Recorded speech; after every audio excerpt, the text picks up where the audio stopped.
12ஆம் அதிகாரம் 10, 11 ஆகிய வசனங்கள். லாசருவின் நிமித்தமாக யூதர்களில் அநேகர் போய் இயேசுவினிடத்தில் விசுவாசம் வைத்தபடியால் பிரதான ஆசாரியர்கள் லாசருவையும் கொலை செய்ய ஆலோசனை பண்ணினார்கள். ஆண்டவராகிய இயேசு கிறிஸ்து எருசலேமுக்கு அருகிலே இருந்த பெத்தானியாவிலே இருக்கிறார் அப்படின்னு கேள்விப்பட்டு அவரை பார்க்கறதுக்கு பெருந்திரளாக யூதர்கள் போனாங்களாம். அது மாத்திரம் இல்லை, அங்கே மரித்தோர்லேருந்து உயிரோடு எழுப்பப்பட்ட லாசரு இருக்கிறான் அப்படின்னு தெரிஞ்சுட்டு அந்த லாசருவையும் பார்க்கறதுக்காக கூட்டம் கூட ஆரம்பிச்சிட்டாங்க. இயேசு கிறிஸ்து தான் இந்த லாசருவை உயிரோடு எழுப்பியிருந்தார். இயேசுவை பார்க்கறதுக்கு ஒரு கூட்டம் அப்படின்னா, உயிரோடு எழுந்த லாசருவை பார்க்கறதுக்கு இன்னொரு கூட்டம்.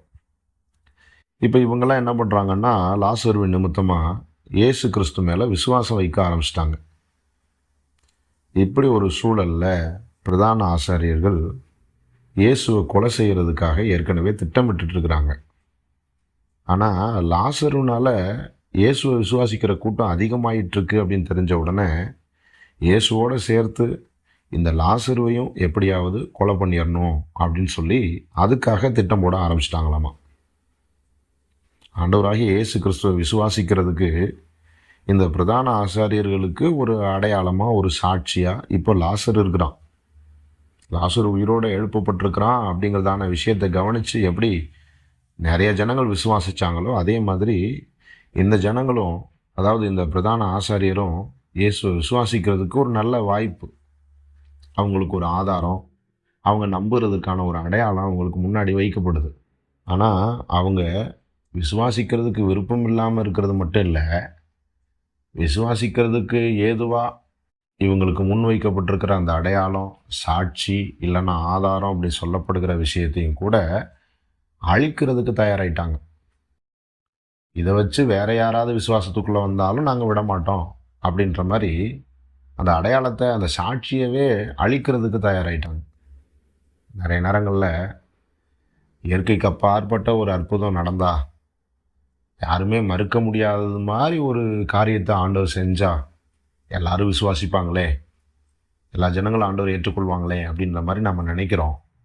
ஆனால் காரியம் அது கிடையாது. எவ்வளோ பெரிய விஷயம் நடந்தாலும் ஏற்றுக்க மாட்டேன் அப்படின்னு சொல்லக்கூடியதான நிலையில் இருக்கக்கூடியவங்களும் இருக்கிறாங்க. சொல்லப்போனால் அந்த சாட்சியவே, அந்த அடையாளத்தையே அழிச்சிட்டு தங்களுடைய பாவத்தில், தங்களுடைய அவிசுவாசத்தில் நிலச்சிருக்கக்கூடியதான மக்கள். எரேமியா புஸ்தகம் 36வது அதிகாரத்தில் நீங்கள் வாசிக்கும்போது, எரேமியா தீர்க்கதரிசியின் மூலமாக ஆண்டவர் யோயாக்கீம்ங்கிறதான ராஜாவுக்கு ஒரு எச்சரிப்பு செய்தியை சொல்கிறார். எரேமியா என்ன பண்ணுறாரு, ஒரு தோல் சுருளில் அந்த வார்த்தைகளை எல்லாம் எழுதி அதை யோயாக்கீம் ராஜாவுக்கு முன்பதாக வாசிக்கிற மாதிரி ஒரு சூழ்நிலை வருது. ஆனால் அந்த செய்தியை அவனுக்கு வாசித்து காமிச்சிட்டு இருக்கும்போது, அது ஒரு குளிர்காலமாக அவனோட வீட்டில் நெருப்பு மூட்டியிருக்கிறாங்க.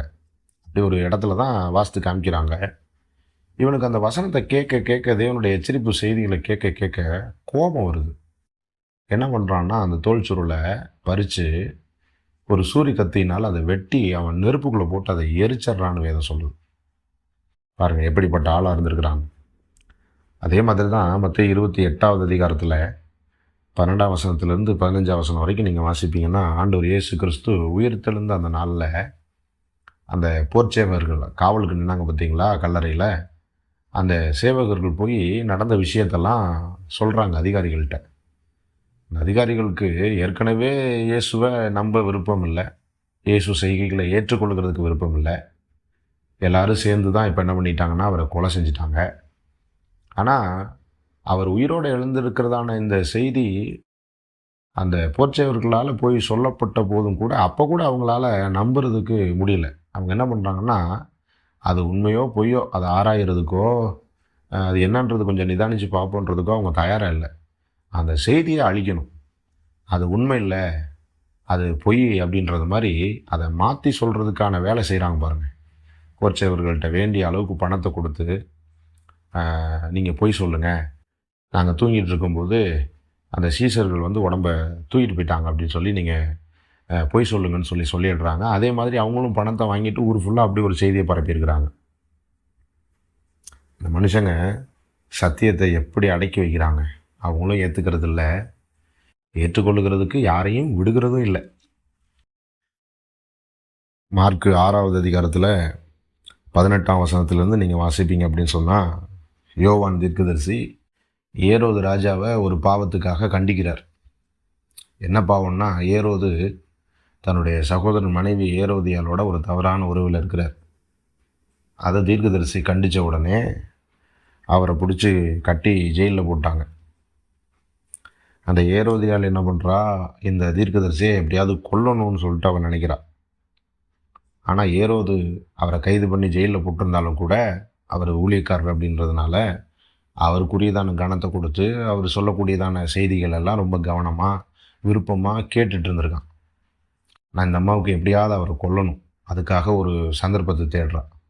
இல்லைன்னு சொன்னால் இந்த ஏரோதுவை தன் வசப்படுத்த முடியாது அப்படின்றதுனால அவரை அழிக்கணும்னு வகை தேடி அதுக்கு ஒரு பிளான் போட்டு கடைசியில் அந்த ஏரோது கையாலேயே தீர்க்கதரிசியை கொலை பண்ண வச்சுட்டா. இன்றைக்கும் நிறைய மனிதர்கள் இப்படி தான், தாங்களும் சத்தியத்துக்கு கீழ்ப்படுகிறது இல்லை, சத்தியத்துக்கு கீழ்ப்படிய மனசாக இருக்கிறவங்களையும் கீழ்ப்படிய விடாமல் சத்தியத்தை சொல்கிற ஆட்கள், இல்லைன்னா ஆண்டவரை அறிஞ்சிக்கிறதுக்கு நமக்கு ஒரு சாட்சியாகவும் உதவியாகவும் தேவனால் ஏற்படுத்தப்பட்டிருக்கிற அந்த நபர்கள், இப்படிப்பட்டவங்களெல்லாம் அழிக்கிறதுக்கும் தடை செய்கிறதுக்குமான வேலையை நிறைய பேர் செஞ்சுட்டே இருக்கிறாங்க. ஆனால் ஆண்டுடைய வசனம் இப்படி எச்சரிக்குது. ரோமர் 1வது அதிகாரத்தினுடைய 18வது வசனம், சத்தியத்தை அநியாயத்தினாலே அடக்கி வைக்கிற மனுஷருடைய எல்லாவித அவபக்திக்கும் அநியாயத்துக்கும் விரோதமாய் தேவ கோபம் வானத்திலிருந்து வெளிப்படுத்தப்பட்டிருக்கிறது. நாம் யாருக்கும் இடரலாக இருக்கக்கூடாது அப்படின்னு சொல்லி ஆண்டு சொல்கிறார். ஒருவேளை ஒரு நபர் கெட்டு போகிறதுக்கு, ஆண்டவரை அறியாமல் போகிறதுக்கு நம்ம காரணமாக இருந்தோம் அப்படின்னு சொன்னால், வசனம் சொல்லுது, அவர்களுடைய கழுத்தில் இயந்திரக்கல்லை கட்டி சமுத்திரத்தின் ஆழத்திலே அவர்களை அமிழ்த்துகிறது அவர்களுக்கு நலமாக இருக்கும். மத்தேயு 18:7 இந்த வசனம் சொல்லுது, இடர்கள் நிமித்தம் உலகத்துக்கு ஐயோ, இடர்கள் வருவது அவசியம், ஆனாலும் எந்த மனுஷனால் இடர்கள் வருகிறதோ அவனுக்கு ஐயோ. அதனால் தேவ பிள்ளைகளே, உங்களுக்கு சொல்லப்படுகிறதான தேவனுடைய வார்த்தைக்கு நீங்கள் கீழ்ப்படியணும். கண்டு விசுவாசிக்கிறவர்களை விட காணாமல் விசுவாசிக்கிறவர்கள் பாக்கியவான்கள். விசுவாசிக்கவும் இல்லாமல் விசுவாசிக்கிறவங்களையும் விடாமல் நாம் தவறு செய்தோம்னா அதற்கு வரப்போகிறதான தேவ கோபாக்கினை எவ்வளவு பெரிதாக இருக்கும்.